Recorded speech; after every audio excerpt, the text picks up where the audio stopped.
level of honest and open dialogue on campus. We challenge assumptions and present a multiplicity of perspectives through speeches, discussions, debates, and debates on important issues.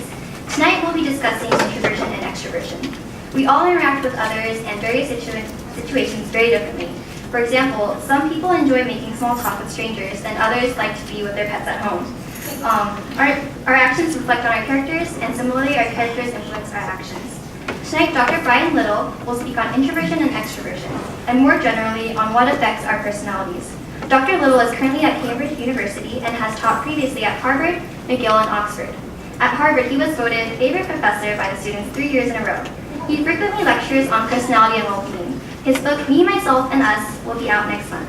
Please give a warm welcome to Dr. Little.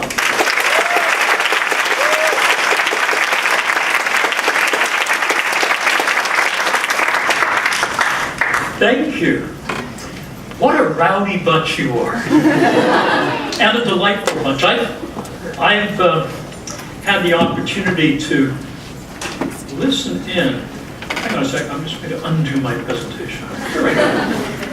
I've had the opportunity to listen in for the last 27 minutes to a number of your conversations.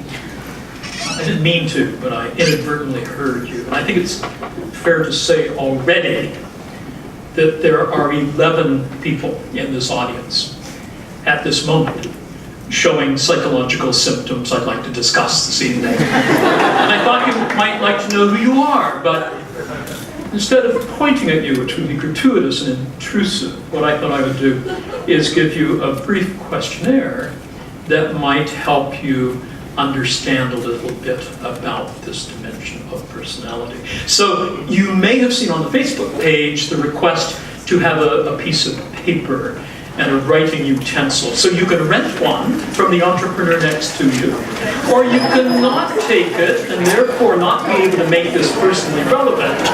But I shall give you 36 seconds.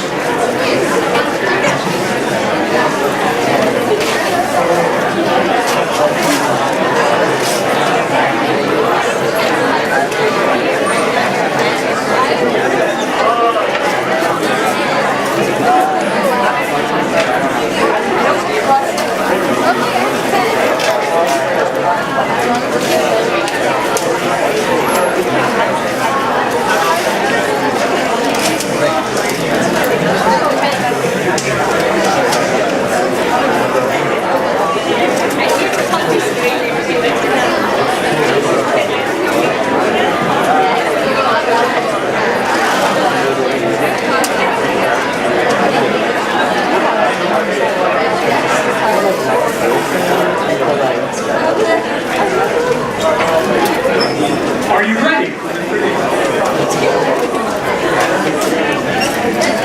Excellent. I'm going to ask you to rate yourself from 0 to 10 on a set of personality contrasting adjectives. So the first one is, do you see yourself as a rather outgoing person, high scores, or rather more on the reserved side, low scores? So if you see yourself as outgoing, you may give yourself an 8 or a 9 or a 10. If you see yourself as reserved, you may give yourself a 2, 1, or a 0. And by all means, if you see yourself as in between, give yourself numbers like 4, 5, or 6. And if you're already neurosing over the fact that I didn't actually mention the number 7, and it applies to you, go for it. So you should now have at least a 1 and at most a 2-digit answer to question number 1. Question number 2. Are you an easily bored person? High scores or not easily bored? Low scores. So if you're bored already with this evening's lecture, you can guide yourself appropriately. Number 3. Are you an optimistic person? High scores? Or rather more on the pessimistic side, low scores? Number 4. Are you a thick-skinned individual? High scores? Or a thin-skinned person? Low scores. This is not a dermatological question. Thick-skinned would mean that you can easily suffer the slings and arrows of outrageous students. Hit me again, Mary, no problem. Low scores would mean that you're very sensitive to conflict and insult. Number 5. Are you a blunt and straightforward communicator? High scores? Or are you rather more diplomatically sensitive in the way you communicate? Low scores. Don't do as some of you have already started to do, and what a group that I talked to a few months ago did, which is point to people telling them how they should score themselves like that. Some of you back there were saying, and in fact, that happened at this conference I was at a while ago.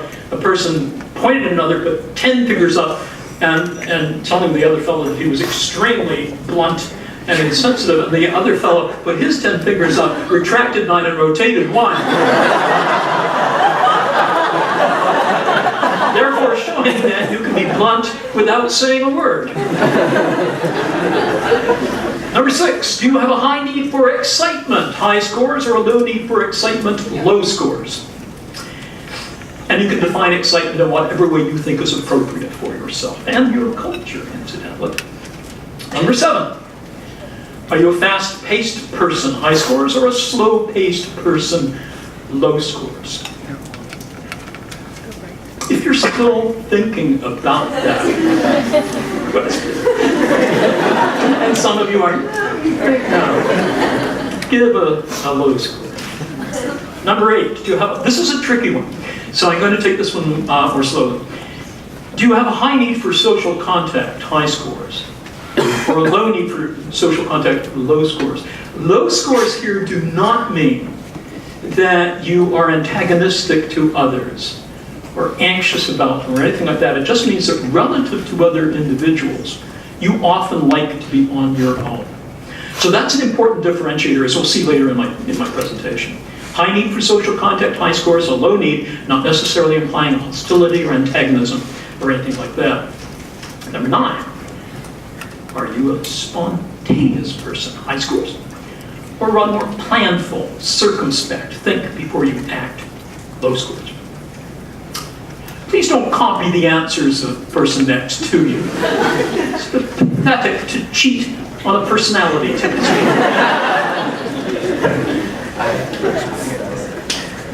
Number 10. Would you rate yourself on a dimension that has been implicit in the preceding 9, which we'll now explicate? Do you see yourself as a rather, in our everyday use of these terms, do you see yourself as a rather extroverted person or a rather introverted person? And now, without calculators or administrative assistants, would you please add up your total scores?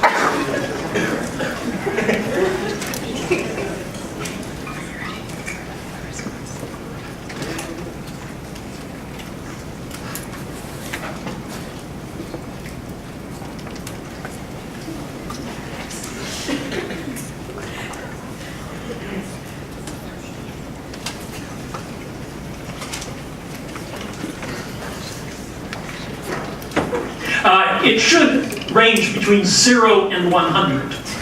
If you scored more than 100, could you add it up again and consider switching out of mathematics?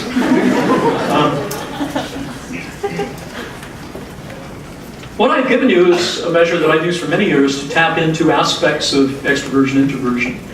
And the higher the score you obtain, the more it might be said that you are on the extroverted side. But you need to know some appropriate norms. So for this evening, pro tem, and just a word of warning, I'm going to disabuse you of the importance of these kinds of tests before I finish. But for the time being, pro tem, regard yourself as extroverted this evening if you scored 60 or more, 60 or more. And regard yourself as introverted if you scored 49 or less. Now, some of you have a neurotic need for specificity. So you want more details on this breakdown because you've already passed the furtive glance at the person sitting next to you and have built a whole wad of resistance that you scored in the same general category. So for you, I'm going to give you a greater breakdown of scores. If you scored 55 to 59, you are a special case, and I'll have to get back to you in a minute. If you scored 50 to 54, think of yourself as a borderline introvert. 45 to 49, moderate introvert. 40 to 44, a strong introvert. And 39 or less, an extreme introvert. In fact, you probably didn't come this evening. In any sense at all. Now,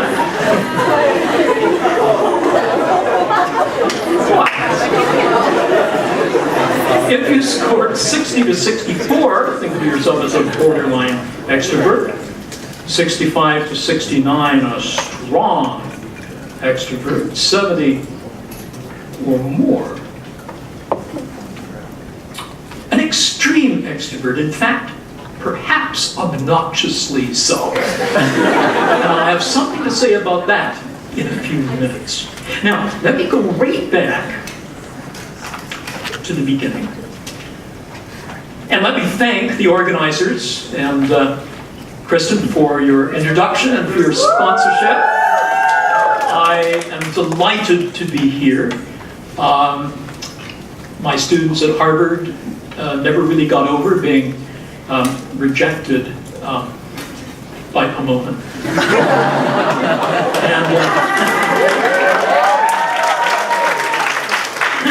And they told me that you would like that. Kristen gave me the title, I guess I forgot to give her mine, which is Introversion Redefined. That's a great title. But I am going to expand it more broadly to talk about personality in the 7 C's.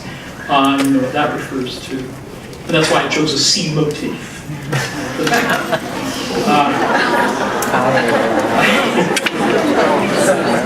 Personality psychologists for a number of years have studied various traits of personality, and when I said I was going to disabuse you of some aspects of introversion, extroversion, it was because I think there are some limitations in labeling ourselves as introverts and extroverts. So while I won't literally do a redefinition of introversion, I think I will be doing a reconstruction or a reconstrual of what we mean by these kinds of terms. And how our construing in these terms can get us into trouble because it may hint that we have less degrees of freedom in our life than I think we do. So that's where I'm going to head. I'm going to start off by telling you about why it is interesting to think in terms of introversion, extroversion. And then I'm going to challenge you with a couple of things that I think will make sense of the strange and complex creatures we are. The Big Five also have a seascape theme. They spell out the acronym OCEAN. And the first of these is openness to experience. The second is conscientiousness. Third is extroverted. The fourth is neurotic. Agreeable. And the fifth is neurotic. These are the 5 dimensions. They're, for those of you with stats background, they are orthogonal. That is, they're independent of each other. Oh, incidentally, let me check my voice. Can you hear me okay? Yeah. Great. Okay, super. If I fade at all, just put your hands up and I'll speak up. Each of these dimensions of personality is important, but I'm going to focus primarily on extroversion for one reason, and that is its extraordinary popularity as a topic right now due to the publication in 2012 of Susan Cain's book called Quiet. Susan drew on some of our research when she was writing the book, and if you haven't read it, I urge you to read it, but do not read the chapter where she features this strange little Canadian professor at Harvard. That will tell you more about my bathroom behavior than you would ever want to know. But her book made a very strong case that introverted individuals have been discriminated against, much the way women a few decades ago were discriminated against. And she's made a very, very powerful movement occur called the Quiet Revolution. And I urge you to take a look at her book and at her website and so on. Susan Cain, C-A-I-N. So I want to focus upon extroversion. I want to start with a little bit of a biopsych treatment of it, because I think it's important. You remember what happened when we became mammals. We developed a part of the brain known as the neocortex, which allows us to think before acting, to prognosticate before engaging in mere behavior. But in order for the neocortex to work, particularly the prefrontal cortex, it needs to be activated or aroused up to what we call an optimal level of arousal. And this varies from too low a level. So let's look at it in terms of snoring and soaring in Rose Hills Theater right now. Some of you are very alert. Some of you are on the brink of coma. And it's quite easy to tell. We can glance and see people going like that. And when I put up the mathematical equations in a minute, you will be perhaps dead. That is a hyper under-aroused state. What are the personality characteristics associated with this, given that it is an optimal degree we need in order to carry out our academic and our social projects at Pomona and other of the colleges here? Are there any others from different colleges? Great, welcome, thank you for coming. What enables us to carry out our tasks effectively? Being in an optimal level of arousal. Now, some individuals, as I say, are sort of snoring, others are soaring. In terms of the dimension you just scored yourself on, who is most at risk at this very moment for being under the optimal level of arousal? Counterintuitively for many of you, it's actually the extroverts. Extroverts are chronically under the optimal level of arousal necessary to carry out tasks effectively. Therefore, they need, to seek out stimulation in order to get up to where they are better able to carry out their tasks. They extrovert themselves up to optimality. Introverts, contrastingly, as you can see, are chronically over that optimal level of arousal. There are diurnal shifts in arousability and all that, which make the pattern more complex. But essentially, this is an important, basic fact to know about the neuropsychology of extroversion, introversion, and the neocortex. Let me make this very, very practical for you. I want you to imagine a car containing one extrovert and one introvert driving here from LA to campus. Typically, it's an extrovert who's driving, even if it's the introvert's car. And the reason is, to drive here from LA takes an extrovert about 11 minutes. For an introvert, it takes 2 hours and 15 minutes with a stopover halfway between. And you can spot them on the highways driving. Extroverts drive in a particular way, which gets their level of arousal up. And so they drive more swiftly, they accrue a larger number of traffic tickets. This is true. And you can spot them on the highway. They move right along. They're looking at other extroverts driving other introverts away from Pomona.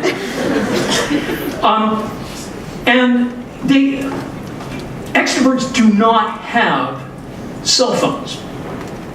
They have 3 cell phones. And so you see them when they're driving, answering a text message they just sent themselves, and generally moving themselves so that they keep that level of arousal up, and it actually conduces to more effective driving. Meanwhile, the introverted person looks grimly ahead, hoping eventually to get to Pomona in one piece.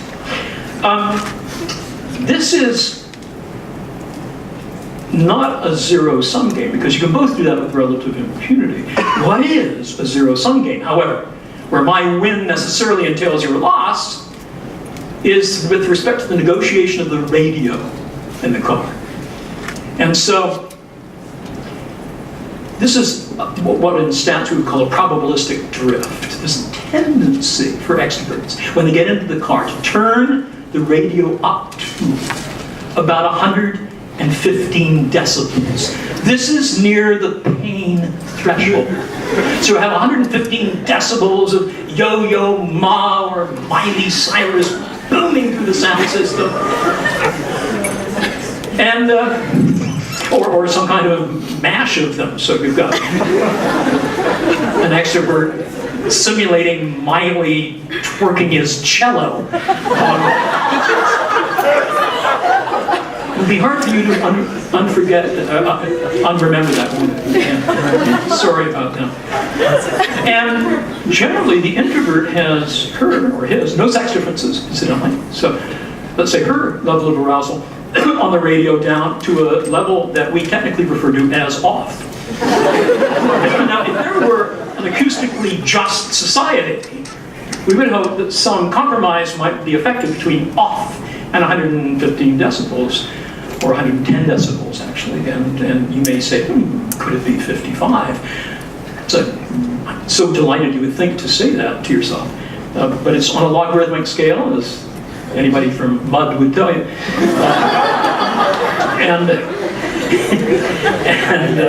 So it wouldn't be 55, but thanks for trying. Alas, for those of us who are introverts, and I use the inclusive term advisedly, those of us who are introverts, those of you who are extroverts tend to get your way in these little interpersonal altercations. Have you ever noticed that? That when you're trying to decide what to do, the extrovert tends to prevail, at least in the short term. Long term gets more complicated. Why is this? Why do extroverts prevail? I think there's another neurophysiological reason for this, and I think that, if I might put it somewhat infelicitously, and I trust nobody is recording this, extroverts get their way because neurophysiologically they're better designed to beat shit out of you. And they used to demonstrate this by slapping the faces of the people in the front row. And then somebody hit me back. He was a large extrovert, and I never fully recovered, and there went my career in professional basketball. And that's the way life goes. So, what we have then is stimulation as something that pleases extroverts because they can do better in it, and adversely affecting introverts. And you can change that level of stimulation in several ways. Excuse me. One is by changing the environment that you live in. So extroverts will seek out noisier places to study, even in the library. They want a little bit of action. The introverts want that really quiet space. Susan Cain has been devising offices for introverts, where everything is modulated and subdued. It's fascinating. But there's another way you can change your level of arousal in the central nervous system. And that is by the ingestion of certain substances. And so I was alluding to that in Brood Awakening. So let's talk about... Is Dak Abbey a place that... It's a restaurant. Yeah, it's a good restaurant, right? Yeah. Yeah. Is it expensive? Yeah. No, I just Googled They it. have great beer. Hey, I hear they have really great beers, but of course none of you drink. I assume they have coffees. So I want you to imagine that a bunch of you have gone there because somebody actually got money from an aunt, or aunt, I guess you say. And you're having a few drinks of beer or coffee. Let's take beer first. Who's more likely to benefit in terms of cogency and ability to carry out tasks from a couple of beers? We're not talking about getting sloshed, just a couple of beers. Go back to our model. Extroverts, you have to know that alcohol is a sedating beverage. It means it lowers everybody's arousal, so everybody goes in that direction. Extroverts are already down there, a couple of glasses of beer, and they're almost teetering on comatosity. Now you may say, I'm not. But neuropsychologically, you are. And your friends won't tell you that. Look at the introverts. They actually are over the optimal level. So you may be surprised at how your friends who are introverted, some of them are here tonight, after a couple of drinks, on their way down to coma, which they will reach with sufficient ingestion, pass through a zone in the middle where they're almost pleasant. Of course, they're also convulsed with guilt when they realize how extroverted they had been the day before. So we need to be very careful in these ingestion processes. Excuse me for a second.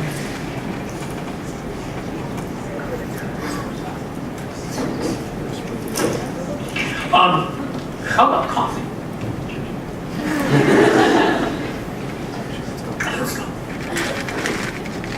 What is the effect of caffeine? You can figure out now from the model, can't you? What the effect of caffeine is. When you inject caffeine to the equivalent, excuse me, of 2.5 cups of coffee, which is a normal morning dosage for a coffee drinker, what impact does that have on your capacities? Notice that for extroverts, it can have a facilitating effect. For introverts, it can actually make you do less well in cognitive tasks. So this means usually it's injected so that you control the amount of caffeine in the system, but it's the equivalent of 2.5 cups of coffee. There's a particular zone of exacerbated performance drop for introverts when they take caffeine. That is in quantitative reasoning. And even more specifically, quantitative reasoning under time pressure.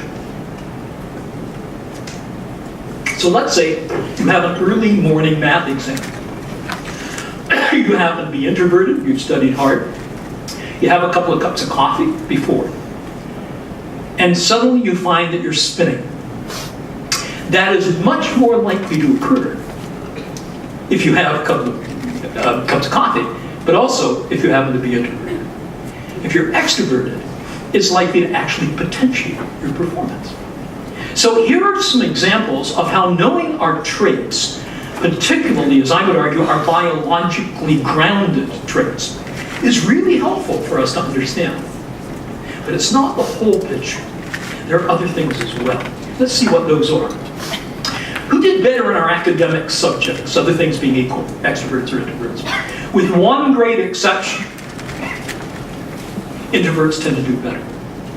So by the time they get to university, excuse me, introverts have a 2.5-fold greater likelihood of getting first-class degrees or summa cum laude at U.S. universities, first-class British universities, than extroverted students. Now you may say, I'm a Pomona, and I'm an extrovert. So obviously, you're wrong. And I would say it is probably, in spite of your extroversion, it's probably because you're extremely bright. And if you're an introvert, you'd be even brighter.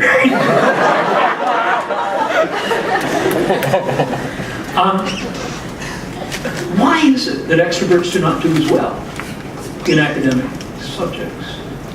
I think it's because of what I call the sense of engagement that extroverts need to learn. I mean, I'm hoping to educate you tonight. So I'm a professor. I love to profess. It seems to me that in professing, I need to do something that will keep both extroverts engaged, which they really need, but will be orderly enough that the introverts can get what they need. Extroverts need a sense of engagement. Introverts need structure, clarity. You don't want to bounce around a lot. You want to have a sequence, not just expatiate randomly from the podium. Not for introverts. Their eyes will let you know this is not working out. But for extroverts, go on, expatiate. I don't give a shit. I'm sending email anyways. So we need to be very sensitive to that when we're teaching. What is it that extroverts need? They need a sense of engagement. I'll give you one example. I used to, are there any Canadians? Yay! Because you're not Canadian, I'm going to allude to a city in Canada called Lethbridge, and all you need to know is the functional equivalent of Fargo.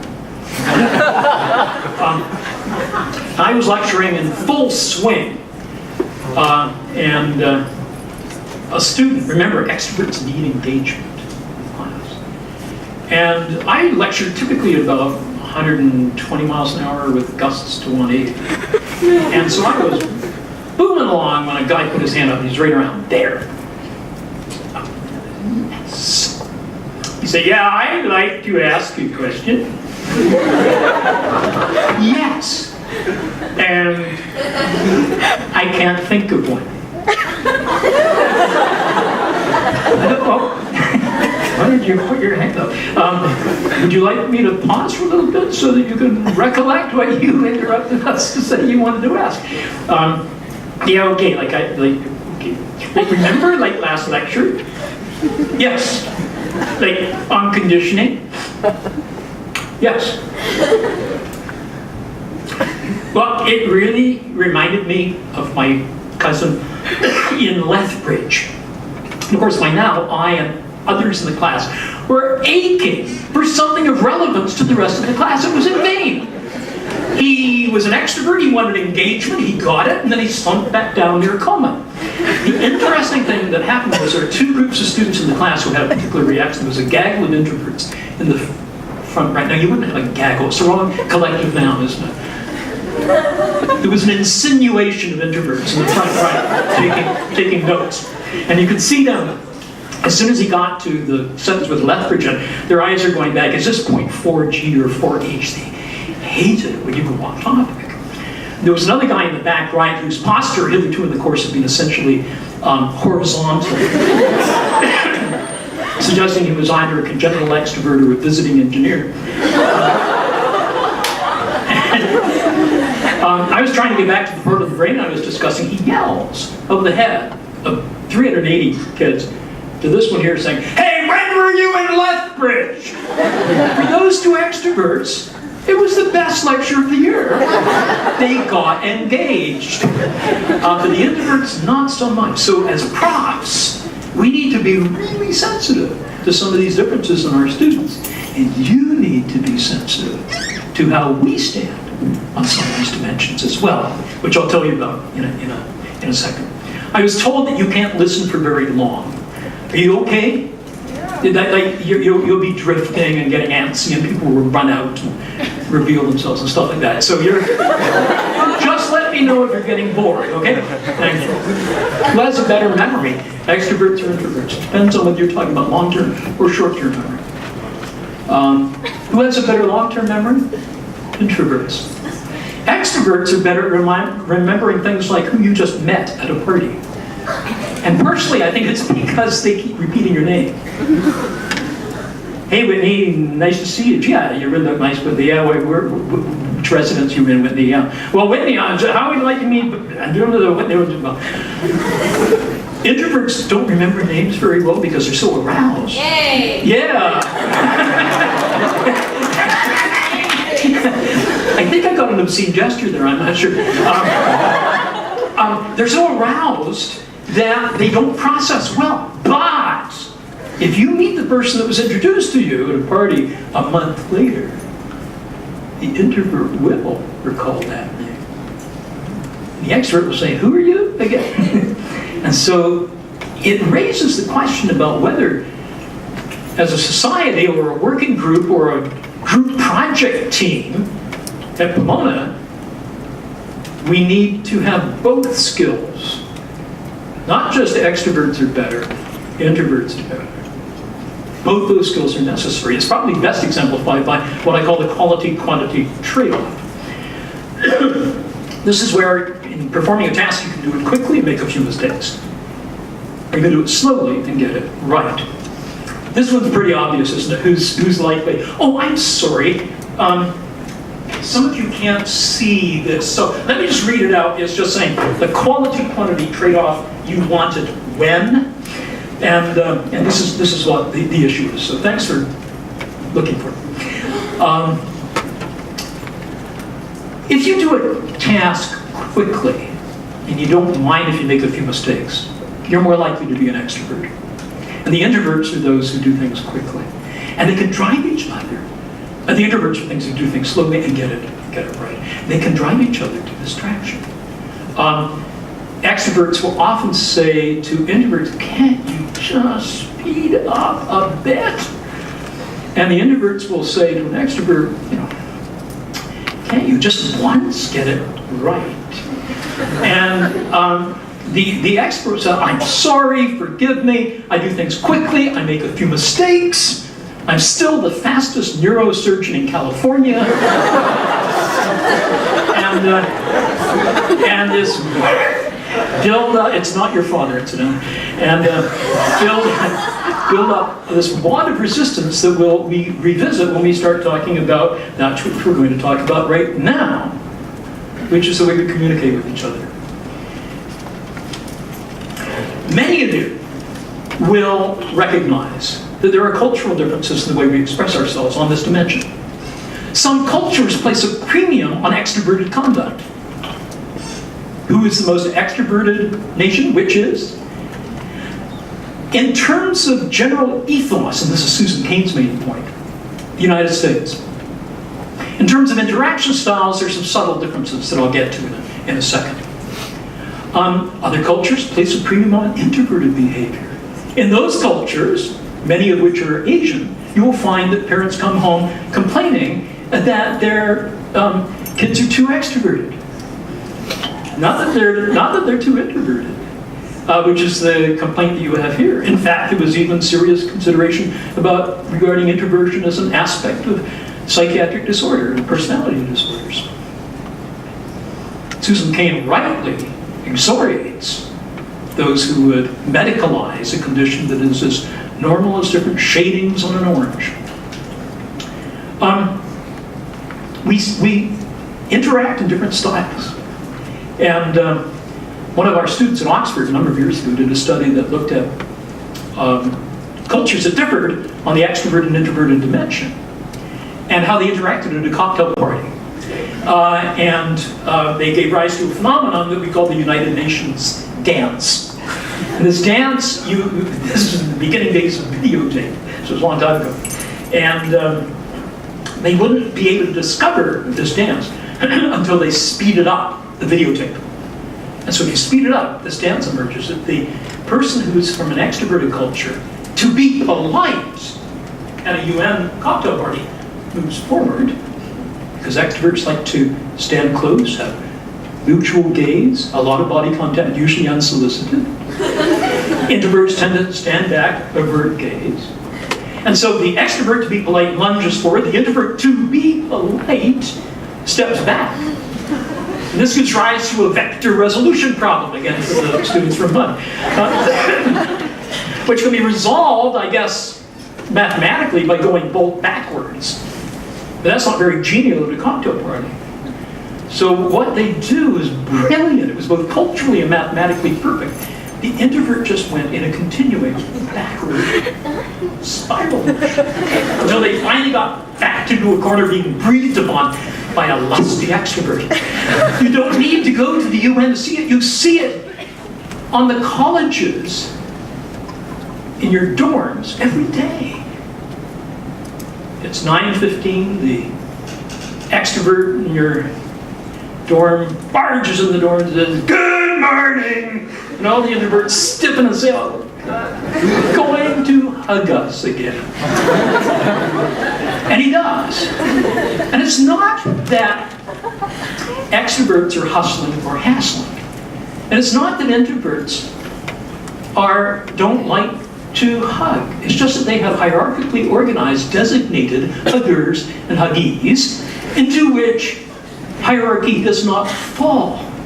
So one muggy morning in Claremont, there's this clash of personalities. And it can sometimes be quite upsetting. And what it is contrasting personalities, where both are trying to be estimable people. The extrovert's directness isn't meant to get on your case. The introvert's diffidence isn't meant to antagonize you.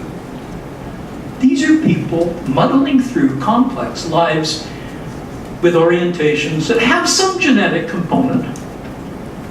It's not all genetics. There's this, seeing right now, there's a cultural component as well. But it can lead to trying times. And it's particularly wonderful for me, because I love coming to campuses and seeing students interact, when I can see them do what you're doing tonight, bless your hearts, which is to laugh. And you're not laughing at each other. I don't get that sense. You're laughing with each other about these contrasting styles of being a human being in terms of personality. So you can misconstrue. These lines do get blurred.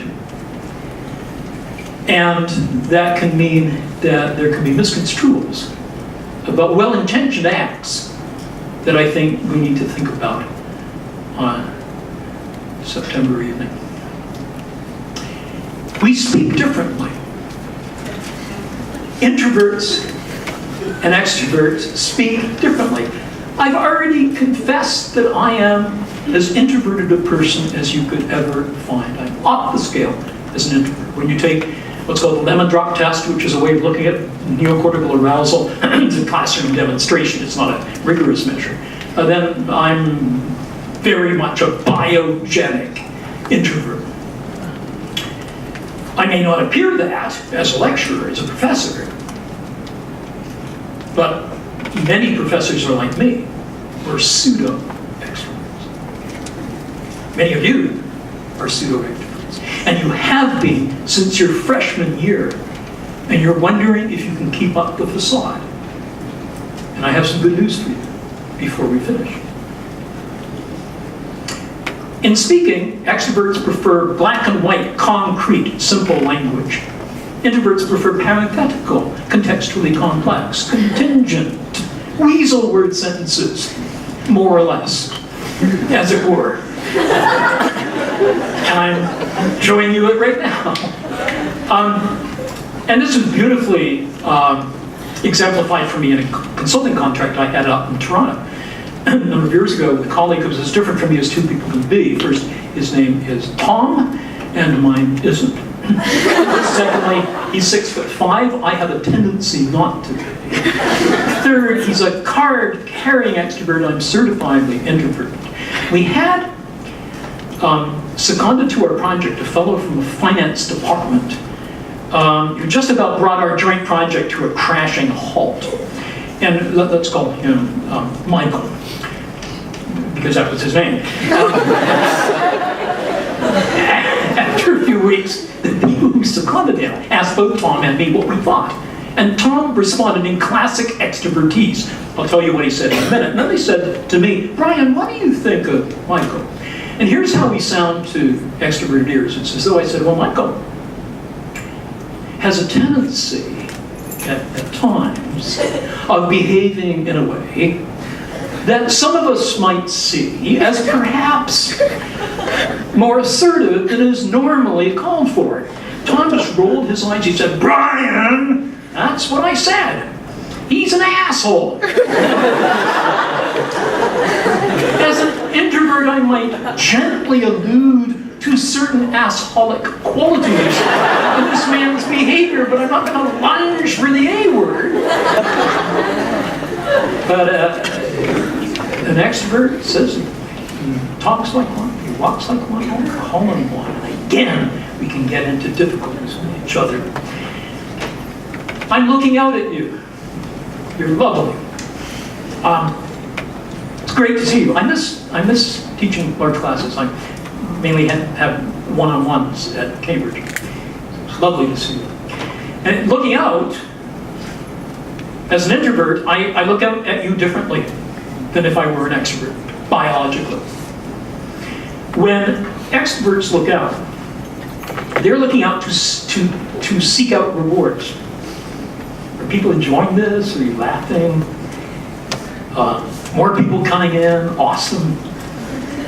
Introverts, when they look out, are trying to avoid punishment. Is anybody malcomprehending? Is anyone irked we can spot Earth at 400 meters. And I'll tell you one, you still with me? Are you still okay for another few minutes? Sure, okay. And my very first year as a professor, I really, really wanted to teach well. And so I prepared very, very well. It was a mathematical psychophysics lecture, so a lot of equations on the board. And there was a woman, 20 minutes into my first lecture in the back, with a green sweater on. I got good long-term memory as an introvert. That was half a century ago. And 20 minutes in, she went like this with her eyes. And so asking to be delivered from this boredom. And my heart went boom, boom, boom. And I thought, so my next lecture, I'm going to bring in maybe some clinical material or something like that, make it a little bit more lively, didn't put as many equations in. And so who am I looking at as an introvert? Her. 20 minutes in that next lecture, up in the eyes. Every lecture, my first year as a prof, I was crestfallen because she was the only one who mattered.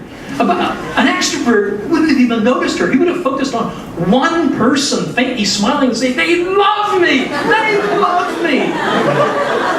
Oblivious to the sounds of vomiting going on in the background. So, at the end of this course, she came out to pick her term paper up. And I thought, okay, I'm going to find out a little bit more about this student. And she looked out my window and she said, "Oh, Dr. Liu, you have such a nice view here." And then up went her eyes again. And I realized that it was just a nervous tick. And I accommodated my whole course to a random nervous jerk. And I hope that you don't do the same thing with your roommate. So again, we need to be careful. That's called looking out. Now I want to do a transformation that is really central. I used to,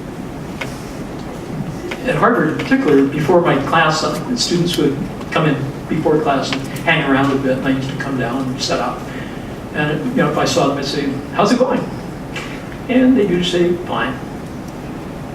But it was always fine. I thought, so I started to say, "No, really." And just those words, "No, really," led them to say, "Oh, I don't know.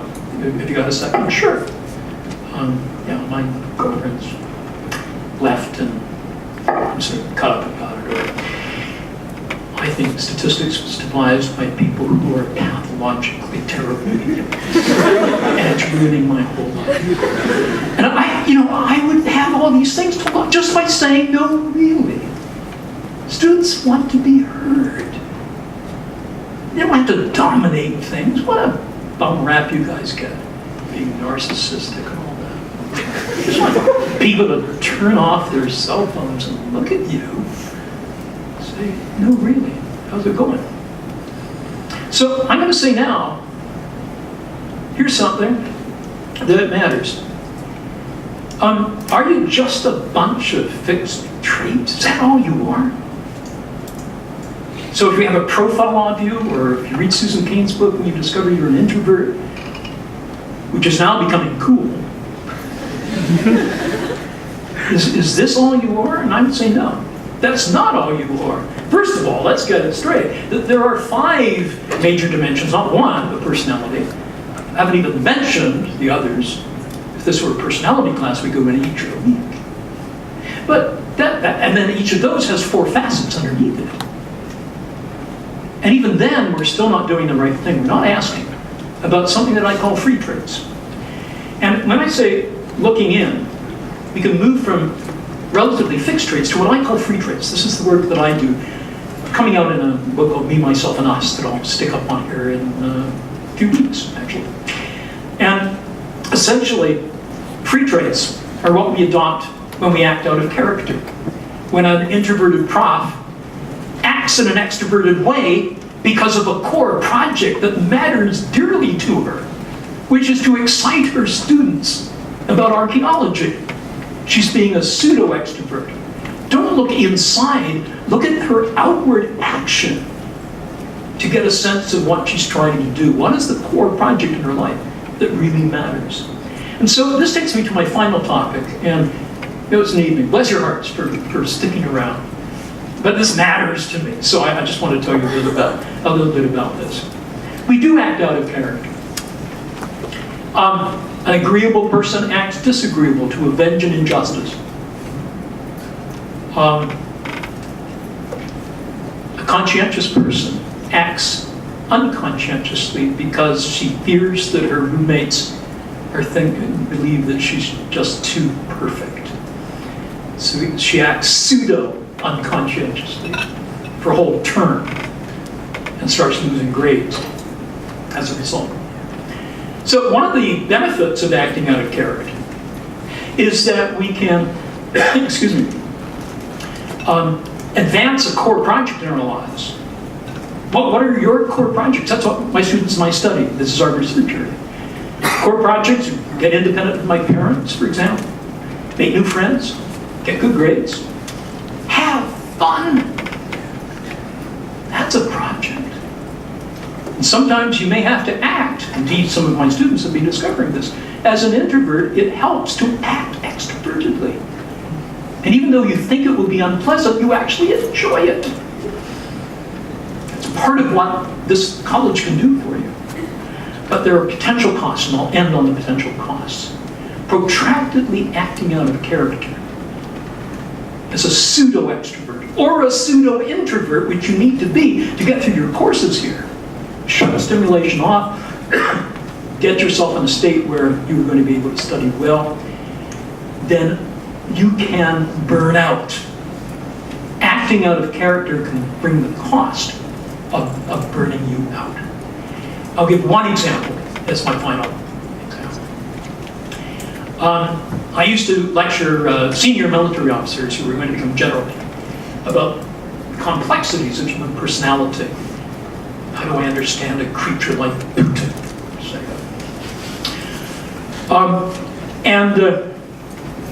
I would lecture for about 2 hours in the morning, then at the break, at lunchtime, they wanted me to go to the officers' mess. As an introvert, I would have been a mess if I'd gone, so I had this little fake project. I said I'd like to walk by the campus where I could see the boats, and I love the boats and so on. So I would do that and then come back and give a lucid lecture in the afternoon. I was lowering my level of arousal. But the campus moved, and the river stayed where it was, so I had to find another place to go, and to lower my level of arousal. And it was, here it is. This is the men's room. Urinals at the side, cubicles at the top here. It's a plan view looking down on it. It was a very busy urinal day, this particular day. I went where any of you who are introverts will know if you're a guy. Any self-respecting introvert would go in such a configuration, which is as far away as possible, and began to lower my level of arousal. But we're always alert to the sounds of encroaching real extroverts. They have a way of walking and talking that is very discernible. And so one was coming, it's about to go into cubicle 2, because I'm looking underneath. And he must have seen and recognized my feet that were non-military. And he started to walk.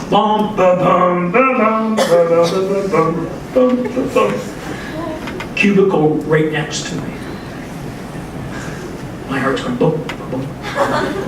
Then I hear, how to put this felicitously, various evacuatory noises, utterly unmuffled. We hate that. We don't even like our own. That's why we flush during as well as after. And then I heard this gravelly voice saying, "Hey, is that Dr. Little?" If anything is guaranteed to constipate an introvert for 6 months, it's talking on the John. So what I'm going to do in 11 seconds from now, after we finish, as a pseudo-introvert, I will go to the men's room and I will do what I've learned to do, which I will put my feet up. And one of these days, a real extrovert's going to catch on and come underneath and say, "Gotcha!" That will be the day I die. So here's where we end. My Cambridge students said they want me to send you this with love. They thought this is the only thing you take away tonight. It is frequency of sexual intercourse as broken down. Now, I know none of you drink and none of you have intercourse yet. But once you graduate and have 2 years of grad school, you may drink, have 1 beer and a French kiss. And here's what you need to know. Frequency of sexual intercourse. Males, introverted males, 3 times. Oh, this is how many times per minute? Oh, I'm sorry, that was the rat study. How many times per month? Are you getting worried? Introverted males, 3 times a month. Extroverted males, more or less. More, quite a bit more, 5.5. I think at this point I should just point out to the introverted males that you go back in your notes, which you pick, and look at the quality-quantity trade-off.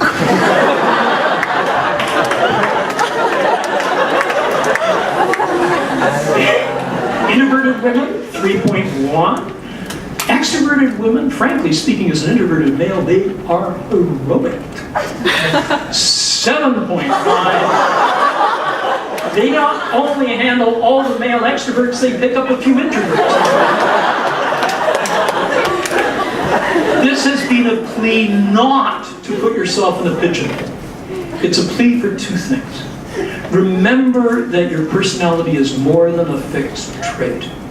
It's the subtle projects you engage and the way in which you muddle through complex lives in a much more complex pattern. And secondly, keep doing what you've done so beautifully tonight, which is laughing with each other. Thanks a lot. Good night.